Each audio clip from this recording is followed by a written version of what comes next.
நாட்டுக்காக உழைப்பதற்கே அண்ணா பிறந்தார்.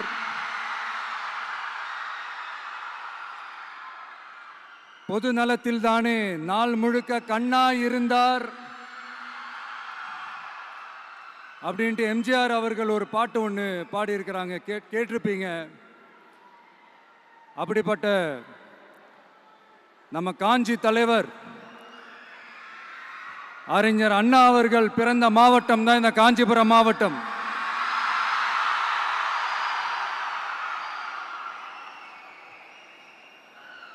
தன்னுடைய வழிகாட்டின்றதுனாலேயே தான் ஆரம்பிச்ச கட்சியினுடைய கொடியில அறிஞர் அண்ணா அவர்களை வச்சவர் எம்ஜிஆர். ஆனா அறிஞர் அண்ணா அவர்கள் ஆரம்பிச்ச அந்த கட்சியை அதுக்கப்புறம் கைப்பற்றினவங்க என்னெல்லாம் பண்றாங்கன்னு நான் சொல்லிதான் உங்களுக்கு தெரியணுமா என்ன? மக்களே, உங்களுக்கு தான் அது நல்லா தெரியுமே.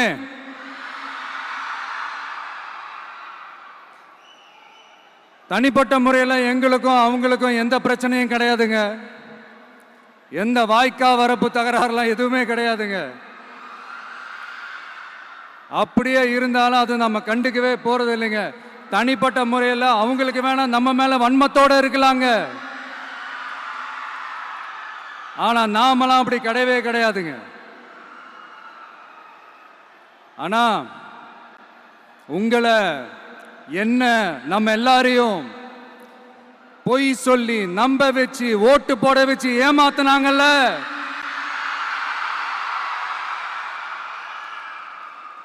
அப்படி ஏமாத்தி ஆட்சிக்கு வந்து நல்லது செய்யற மாதிரி நடிக்கிறாங்கல்ல, நாடகம் ஆடுறாங்கல்ல, அவங்கள எப்படி நம்ம கேள்வி கேட்காம இருக்க முடியும்? அதனால அவங்கள நம்ம கேள்வி கேட்காம விட போறதே இல்லை.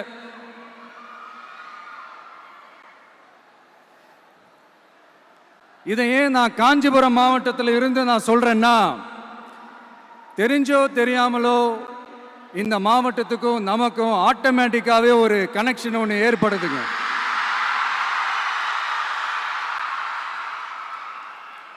ஏன்னா நம்மளுடைய முதல் கள பயணத்தை தொடங்கினதே பரந்தூர்ல இருந்து தான்.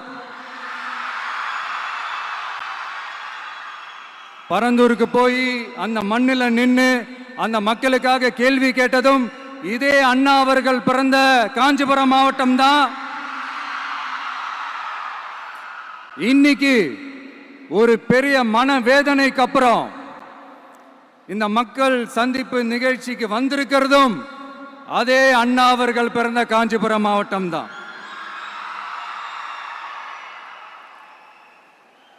அதனால நமக்கு எல்லாமும் கொடுத்த நம்ம மக்களுக்காக எல்லா நல்லதையும் செய்யணும், அதுவும் சட்டப்பூர்வமாக செய்யணும், அங்கீகாரத்தோட செய்யணும், அதிகாரப்பூர்வமாக செய்யணும், ஒட்டுமொத்த தமிழ்நாட்டு மக்களுக்கும் செய்யணும், ஒரே மாதிரி செய்யணும், ஒரே எண்ணத்தோட செய்யணும்.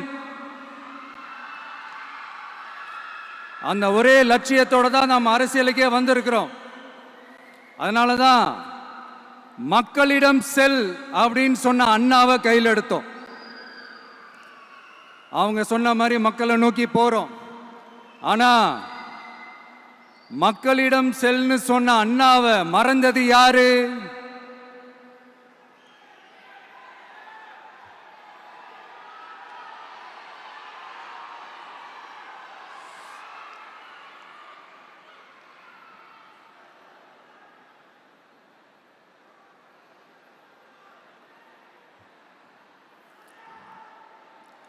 கொள்கையா?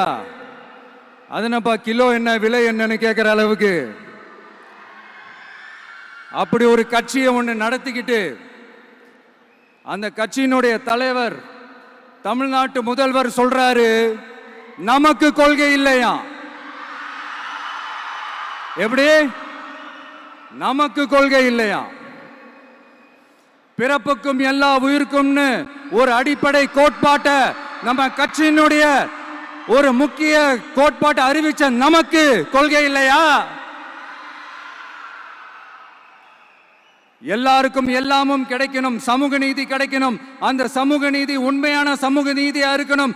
சாதிவாரி கணக்கெடுப்பு நடத்தணும்னு ரொம்ப ஸ்ட்ராங்கா சொன்ன நமக்கு கொள்கை இல்லையா? CAA அறிவிச்சதுக்கு அப்புறம் அப்ப நம்ம கட்சி ஆரம்பிக்கிறதுக்கு முன்னாடியே எதிர்த்த நமக்கு கொள்கை இல்லையா?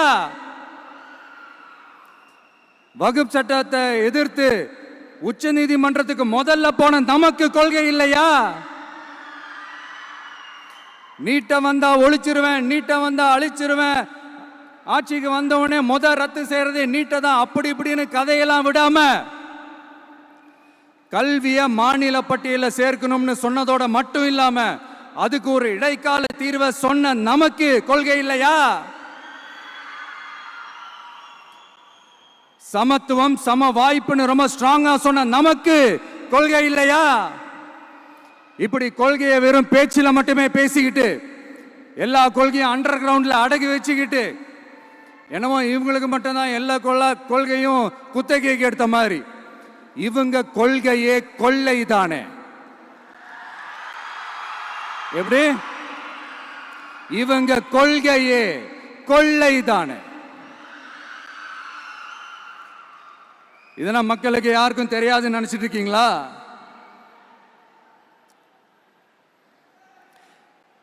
எங்க கட்சியும் ஒன்றும் சங்கரமணம் இல்லைன்னு சொன்னது யாரு? யார் சொன்னாங்க? ஏன் சொன்னாங்க? எதுக்கு சொன்னாங்க? இப்போ உங்க கட்சியில என்ன நடந்துகிட்டு இருக்குது அதையும் கொஞ்சம் யோசிச்சு பாருங்க, இதையும் கொஞ்சம் யோசிச்சு பாருங்க. அதனால பாப்பா, பவள விழா பாப்பா, நீ பாசாங்கு காட்டாத பாப்பா. நீ நல்லவர்கள் போல் நடிப்பதை பார்த்து நாடே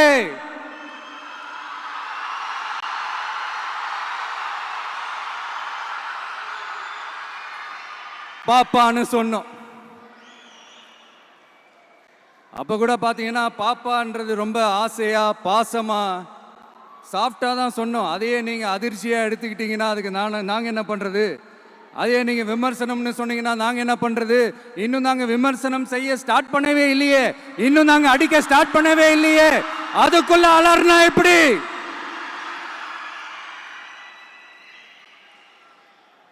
அதனால உங்க அரசவை புலவர்கள் யாராவது இருந்தாங்கன்னா கர்ச்சீஃப் எடுத்து அவங்க கண்ணீரை துடைத்து விடுங்கள். சரி, அது அவங்க பிரச்சனை, அவங்க பார்த்துக்கிட்டோம். நமக்கு எப்பவுமே மக்கள் தாங்க, மக்களுடைய பிரச்சனையை பத்தி பேசுறது தான். இன்னைக்கு நம்ம காஞ்சிபுரம் மாவட்டத்துக்கு வந்திருக்கிறோம். இங்க மக்கள் ஃபேஸ் பண்ற அந்த பிரச்சனையை பத்தி நம்ம பேசி ஆகணும்.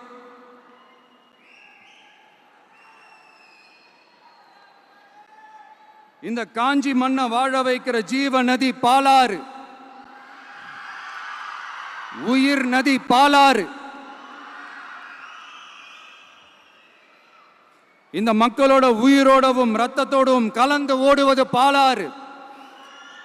அந்த பாலாறை இன்னைக்கு பெரியார் பெயரையும் அண்ணா பெயரையும் சும்மா பேருக்கு வச்சுக்கிட்டு ஆட்சி நடத்துறவங்க என்ன பண்றாங்க தெரியும்ல? சுரண்டிட்டாங்க, கொள்ளையடிச்சிட்டாங்க, நாசம் பண்ணிட்டாங்க, மோசம் பண்ணிட்டாங்கன்னு இன்னும் என்ன வேணாலும் சொல்லலாம். ஆக மொத்தம் அழிச்சிட்டாங்க. இதை நான் ஏதோ போற போக்கில் ஏதோ அடிச்சு விடலங்க, ஆதாரத்தோட தான் சொல்றேன். அனுமதிக்கப்பட்ட அந்த லெவலை தாண்டி 22,70,000 யூனிட் மணலை கொள்ளையடிச்சிருக்கிறாங்க. ஆக மொத்தம் இதுல அவங்க அடிச்ச கொள்ளை எவ்வளவு தெரியுமா? ரொம்பலாம் இல்ல, கம்மி தான்.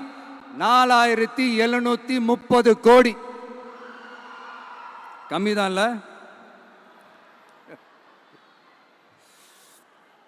இதுக்கெல்லாம் அவங்க ஆதாரம்லாம் கேட்க முடியாது. ஏன்னா இந்த ஆதாரம்லாம் ஆல்ரெடி கோர்ட்ல இருக்குது, அமலாக்கத்துறை டிபார்ட்மெண்ட்ல இருக்குது. அந்த டிபார்ட்மெண்ட்ல வேலை செஞ்ச சில நல்லவர்கள் அவங்க அடிச்ச அந்த கொள்ளையெல்லாம் தாங்க முடியாம வெளியில சொன்ன அந்த ஆதாரங்கள் இதெல்லாம் சம்பந்தப்பட்டவங்களுக்கு இன்னும் நல்லாவே தெரியும்.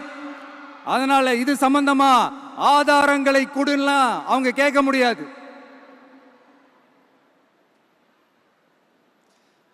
மணலை கொள்ளையடிச்சா நீர்நிலைகள் அழியும், ஏரி குளம் கண்மாய் எல்லாம் அழியும். இதெல்லாம் அழிஞ்சா விவசாயம் அழியும். விவசாயம் அழிஞ்சு போனா விவசாயிகள் அழிஞ்சிருவாங்க. ஆக மொத்தம் நாம் எல்லாரும் மொத்தமா அழிஞ்சு போக வேண்டியதுதான். இப்படி மேலிருந்து கீழே வரைக்கும் ஒரு கட்சியை சிண்டிகேட் போட்டு கொள்ளையடிக்கிறத கேள்விப்பட்டிருக்கிறீங்களா மக்களே? இதே காஞ்சிபுரத்தோட உலக பெருமை நம்ம பட்டும் கைத்தறி துணியும் அதை தயாரிச்சு கொடுக்கிற கைத்தறி நெசவாளர்களும் தான். காஞ்சிபுரம் பட்டுன்னு சொன்னா உலகத்துக்கே தெரியும். ஆனா அதை தயாரிச்சு கொடுக்கிற நெசவாளர்கள் நிலை என்ன தெரியுமா? வறுமை, துன்பம், கந்துவட்டி கொடுமை. பட்டு கைத்தறிக்கு கூட்டுறவு சங்கங்கள் இருக்கு, பருத்தி கைத்தறிக்கும் கூட்டுறவு சங்கங்கள் இருக்கு. சுமார் 40,000 பேர் அதில் உறுப்பினர்களா இருக்கிறாங்க. அது போக சாய தொழில், தறிப்பட்டறை தொழில் இதை நம்பி 40,000 குடும்பங்கள் இருக்கு. ஆனா அவங்களோட ஒரு நாள் கூலி எவ்வளவு தெரியுமா? வெறும் 500 ரூபா தான். அதை கொஞ்சம் அதிகப்படுத்தி கொடுங்கன்னு போராடி போராடி பார்த்து ஒன்றும் நடக்கல. இதோட அவங்க கஷ்டம் முடிஞ்சுதா? வடகிழக்கு பருவமழை அந்த 500 ரூபா கூலிக்கு வேட்டு வச்சிடுச்சு.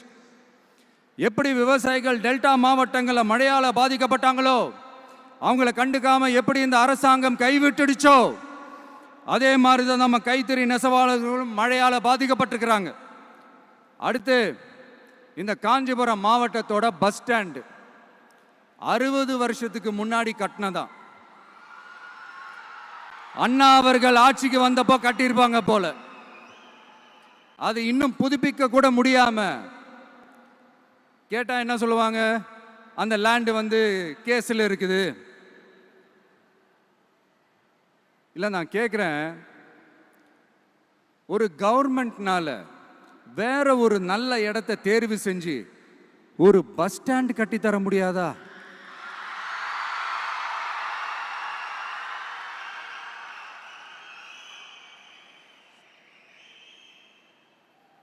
பிரச்சனை என்ன தெரியுமாங்க? அவங்களுக்கு மக்களை பத்தி யோசிக்கிறதுக்கே நேரம் இல்லை. அதுதான் பிரச்சனை. அடுத்து பாலாஜாபாத் பக்கத்துல அவலூர் ஏரி இருக்கு. அது பாலாற்றை விட உயரமா இருக்கு. அதனால என்ன ஆகுதுன்னா, ஆத்து தண்ணி ஏரிக்கு போக முடியாம போயிடுது. அதை சரி பண்ணி அந்த இடத்துல ஒரு தடுப்பணையை கட்டினா ஏரி நிறைய தண்ணி நிற்கும். அப்படி நின்னா அவலூர் மட்டும் இல்ல, ஆசூர் உட்பட இன்னும் எத்தனை கிராமங்கள், எத்தனை ஆயிரம் ஏக்கர் விவசாயம் நல்லா நடக்கும். இதுக்கு இன்னும் எத்தனை வருஷம் மக்கள் கோரிக்கை கொடுக்கணும், மக்கள் போராடணும். இந்த பிரச்சனையெல்லாம் இருக்கிற அதே காஞ்சிபுரம் மாவட்டத்தில் தான் பரந்தூர் ஏர்போர்ட் கட்டுற பிரச்சனையும் இருக்குது. அந்த பிரச்சனையில கண்டிப்பா நாங்க விவசாயிகள் பக்கம் தான் நிற்போம். அதுல எந்த மாற்று கருத்துமே கிடையாது. இந்த கவர்மெண்ட் பரந்தூர் விவகாரத்தில் எங்களுக்கோ இல்ல விவசாயிகளுக்கோ எந்த விதமான காரணங்கள் சொல்லி எஸ்கேப் ஆகவே முடியாது. இப்படி மக்களுக்காக மக்களோட பிரச்சனைகளை எடுத்து பேசுறதுனால இப்போ ஆட்சியில் இருக்கிறவங்களுக்கு நம்ம மேல ஒரு ஆத்திரம் வரத்தானே செய்யும். அதனால தான் நீங்க பார்த்தீங்கன்னா சட்டசபையில் ஆரம்பிச்சு ஒரு சாதாரண நிகழ்ச்சி வரைக்கும் எல்லா மேடையிலையும் மேடைக்கு மேடை டிவிக்கே தான். டிவிக்கே அவதூறு, அவதூறு டிவிக்கே, டிவிக்கே அவதூறு, அவதூறு டிவிக்கே. இதுக்கெல்லாம் கண்டிப்பா நாங்க பதில் சொல்லுவோம், சொல்லாமலாம் இருக்க மாட்டோம். இப்ப கூட கரூரை பத்தி பேசுவேன்னு எதிர்பார்த்திருப்பாங்க. அதை நான் கொஞ்சம் அப்புறமா பேசுறேன். பட் இப்போ நம்மளுடைய விஷன் என்னன்னு சொல்லணும்னு நான் கொஞ்சம் ஆசைப்படுறேன். நம்ம ஆட்சிக்கு வந்தா, அது என்ன வந்தா,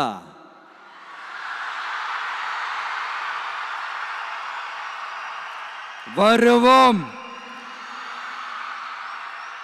மக்கள் கண்டிப்பா நம்மளை வர வைப்பாங்க. மக்களுக்கான ஆட்சியை மக்களே விரும்பி வர வைக்கத்தானே செய்வாங்க. அப்படி மக்களால் அமைக்கப்பட போற நம்ம ஆட்சியில நம்ம என்ன செய்ய போகிறோன்றது அதுக்கான அந்த தேர்தல் அறிக்கையில் அதுக்கான விளக்கத்தை டெஃபினட்டாக கொடுப்போம். பட் அதுக்கு முன்னாடி ஒரு சின்னதாக லைட்டாக நான் கொஞ்சம் அதை சொல்லணும்னு ஆசைப்படுறேன். எல்லாருக்கும் நிரந்தரமான வீடு இருக்கணும்.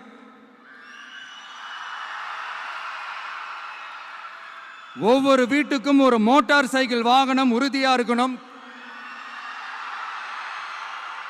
காரும் தான் லட்சியம். அதுக்கான வசதி வாய்ப்பை உருவாக்குற அளவுக்கு பொருளாதார வளர்ச்சிக்கு வழியை உண்டாக்கணும். ஒவ்வொரு வீட்டில் இருக்கிற ஒவ்வொருத்தரும் மினிமம் டிகிரி படிச்சிருக்கணும்.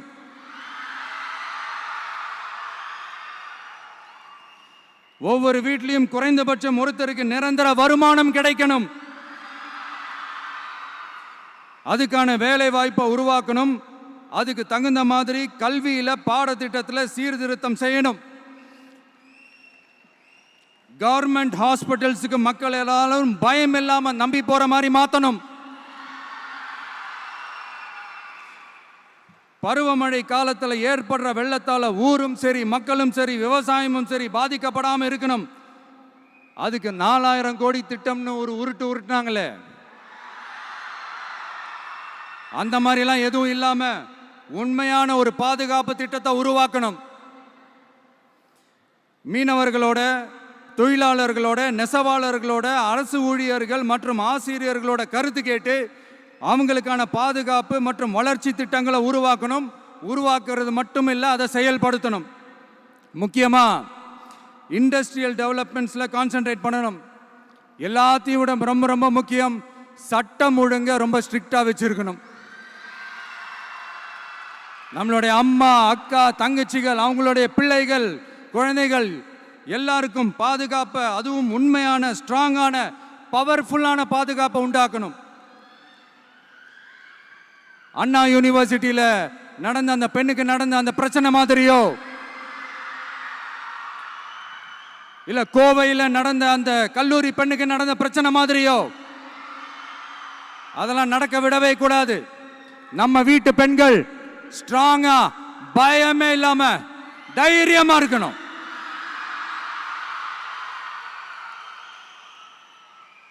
இதை எப்படி செயல்படுத்த போறோன்றது முன்னாடி சொன்ன மாதிரி நம்மளுடைய தேர்தல் அறிக்கையில் அதுக்கான விளக்கத்தை ரொம்ப டீட்டெயில்டாக கொடுப்போம்.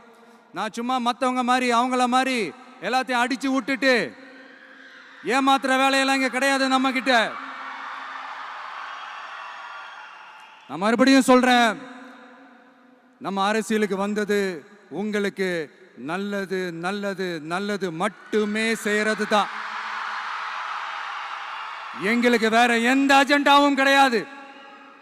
அதனாலதான் பாத்தீங்கன்னா கொள்கை எதிரி யாரு, அரசியல் எதிரி யாருன்னு திட்டவட்டமா சொல்லிட்டு அது வெளியே சொல்லிட்டு களத்துக்கு வந்திருக்கிறோம். அதுல எந்த விதமான குழப்பமோ எந்த விதமான ஊசலாட்டமோ எதுவுமே இருக்க போறதில்லை. இந்த விஜய் சும்மா எதையும் சொல்ல மாட்டான். ஒன்னு சொன்னா அதை செய்யாம விட மாட்டான். அது மக்களுக்கு நல்லாவே தெரியும். அப்புறம் ஒரு அதிசயம் சொல்ல முடியாது, இது ஒரு கண்டுபிடிக்க முடியாத ஒரு உண்மைன்னு சொல்லலாம். அது என்னப்பா, அது தற்குறியா?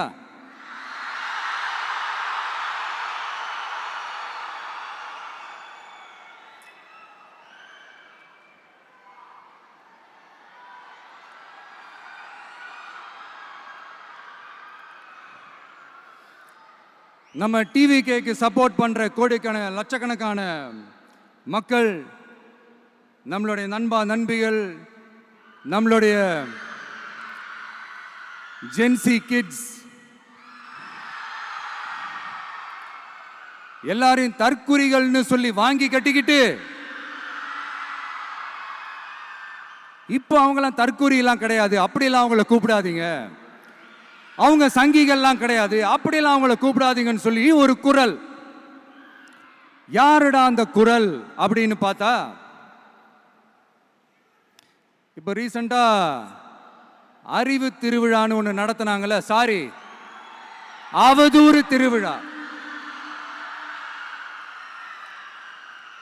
அதுல அவங்க தலைமையே குழப்புற மாதிரி, அறிவு கண்ணை திறந்து வைக்கிற மாதிரி ஒருத்தர் பேசியிருக்கிறார். அவர் யாருன்னா அது அவங்களோட எம்எல்ஏவே.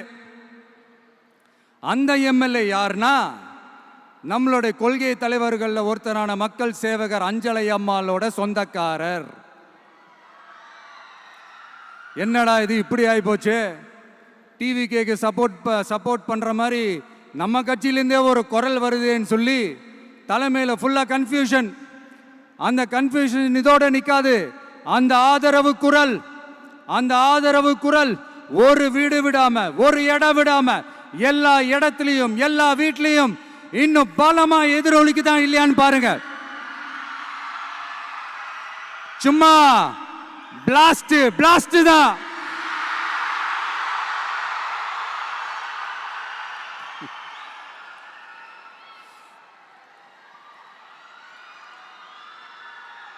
இது இன்னைக்கு நேத்தெல்லாம் நடக்கலைங்க.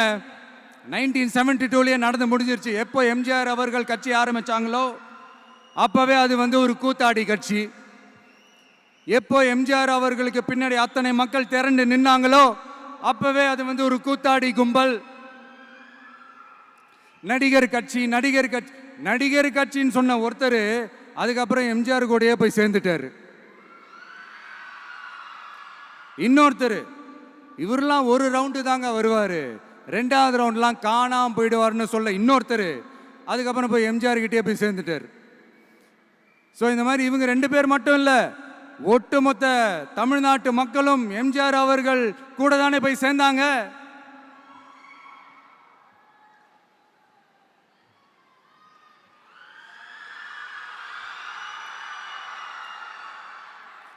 அதனால இது வரலாறு.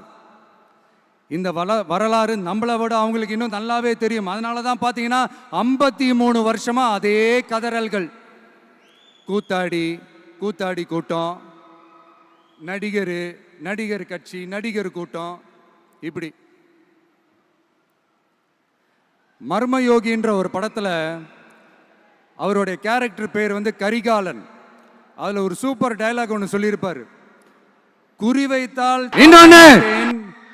தவறுமானால் குறியே வைக்க மாட்டேன்.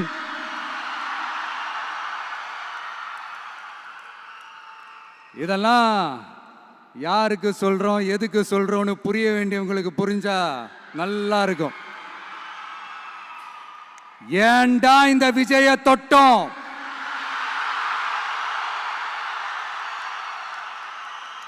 ஏண்டா விஜய் கூட இருக்கிற அந்த மக்களை தொட்டோம்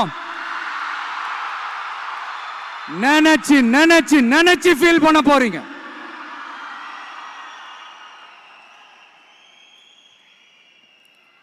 அப்புறம் நமக்கு இந்த அரசியல் புரிதல்லாம் இல்லை, அது இல்லை, இது இல்லை. அப்புறம் நான் கேட்குறேன், மக்கள் எல்லாரும் உங்களுக்கு தற்குறிகளா?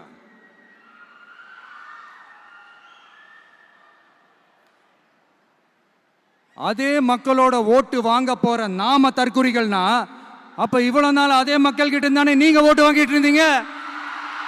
அப்ப நீங்க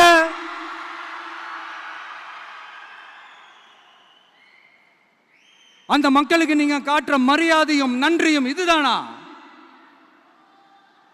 ஒண்ணு மட்டும் சொல்றேன், எழுதி வச்சுக்கோங்க. இந்த தற்குறின்னு சொல்றீங்கல்ல, இந்த தற்குறிகள்லாம் ஒன்னா சேர்ந்துதான் வாழ்நாள் பூரா விடையை கண்டுபிடிக்காத முடியாத அளவுக்கு உங்க அரசியலே ஒரு கேள்விக்குறியாக்க போறாங்க.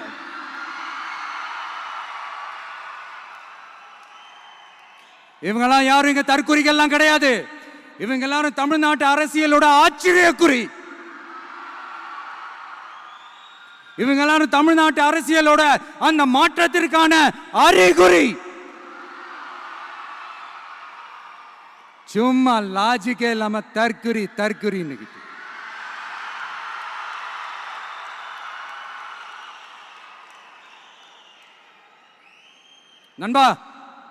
நம்பி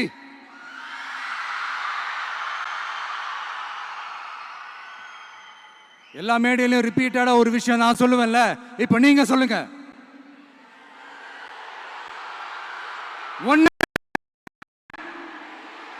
இன்னொன்னு ரிப்பீட். ஒண்ணு. இன்னொன்னு, இந்த போட்டி எப்படி இருக்க போகுதுன்னா, மக்களோட மக்களா நிக்கிற நமக்காக மக்களே டிசைட் பண்ணி போறாங்க. My dear sir, my dear uncle,